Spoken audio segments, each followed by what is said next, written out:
दोस्तों, बहुत समय पहले प्रेमपुर नाम का एक छोटा सा गांव था। गांव के सारे लोग बड़े मेहनती, मिलनसार, धर्म कर्म वाले और दयालु थे।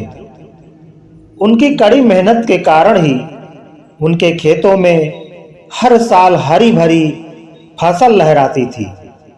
इतना अनाज पैदा होता था कि गांव का हर परिवार खुशी से जीवन व्यतीत कर रहा था।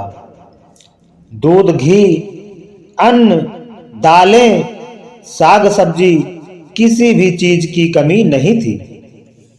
एक दिन दीपावली से 2 दिन पूर्व लक्ष्मी जी उस गांव में आई। उन्होंने गांव के मुखिया से कहा, हे प्रेमपुर गांव के मुखिया, मैं इस गांव के लोगों की कड़ी मेहनत, सच्चाई, दयालुता, मिलनसारिता और भाईचारे से अत्यंत प्रभावित और प्रसन्न हूं। अतः मैं दीपावली के दिन मध्य रात्र में यहां आकर गांव के हर परिवार की मनचाही इच्छा पूरी करूंगी। इतना कहकर लक्ष्मी जी अंतर्ध्यान हो गई। मुखिया ने गांव में ढिंढोरा पिटवा दिया कि गांव के सारे लोग दीपावली के दिन घरों में दीप जलाकर पूजा अर्चना करके मध्य रात्रि से पहले पंचायत घर की चौपाल पर इकट्ठे हो जाएं। मध्य रात्रि में मां लक्ष्मी आकर सबको मनचाहा वरदान देंगी। फिर क्या था, गांव वालों ने दीपावली के दिन पिछले वर्षों से भी अधिक दीपों की दीपमाला सजाई। सारा गांव दियों के प्रकाश में नहा उठा। मध्य रात्रि में हीरे मोती से जड़ित ताज पहने और सोने के आभूषणों से लदी लक्ष्मी जी प्रकट हुई। सबने नतमस्तक होकर लक्ष्मी जी को शीश नवाया। लक्ष्मी ने आशीर्वाद के लिए अपना दाहिना हाथ ऊपर उठाया और बोली, मैं तुम लोगों से अति प्रसन्न हूं। जिसे जो मांगना है एक एक करके मेरे सामने आए और अपनी इच्छानुसार जो चाहे मांगे। फिर क्या था, सबसे पहले मुखिया आया। बोला, मैया, यह मेरा गेहूं भरने का ड्रम है, इसे सोने चांदी से भर दो। लक्ष्मी मां ने कहा, तथास्तु। देखते ही देखते ड्रम सोने चांदी के आभूषणों से भर गया। इसी तरह सारे गांव वाले एक एक करके सामने आए। सब ने सोने चांदी के सिक्के और आभूषण मांगे। लक्ष्मी मां ने सबको सबकी इच्छा के अनुसार दे दिया और चली गई। सारा गांव रातों रात आसपास के इलाकों में सबसे धनवान गांव बन गया। हर आदमी के पास धन की कोई कमी नहीं थी। किसी ने सच ही कहा है कि जब हराम की कमाई आती है तो हराम के कामों में ही चली भी जाती है। जब गांव वालों के पास भरपूर धन दौलत आ गई तो उनमें अहंकार भी आ गया। भाईचारा समाप्त हो गया।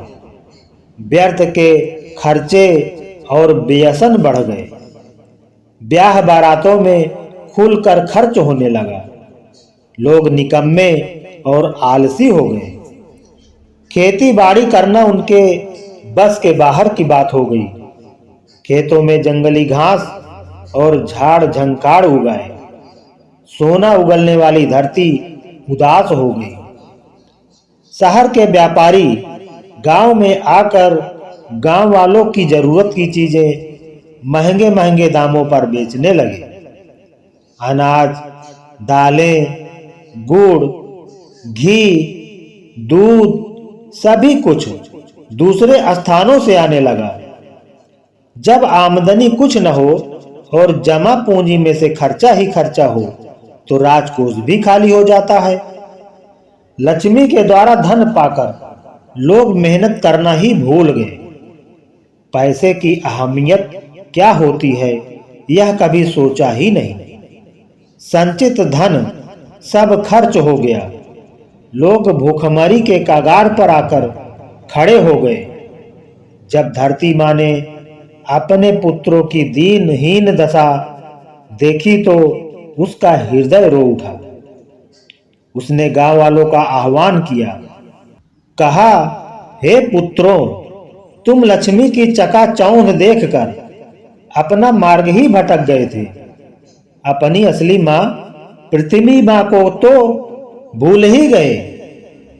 अपनी भुजाओं के बल से तुम लोग खुशी का जीवन व्यतीत कर रहे थे, लेकिन सोने चांदी के लालच ने तुम्हारी अकल पर पर्दा डाल दिया और तुम भूल गए कि जो आनंद अपने खून पसीने के कमाई से मिलता है वह अन्यत्र कहीं नहीं।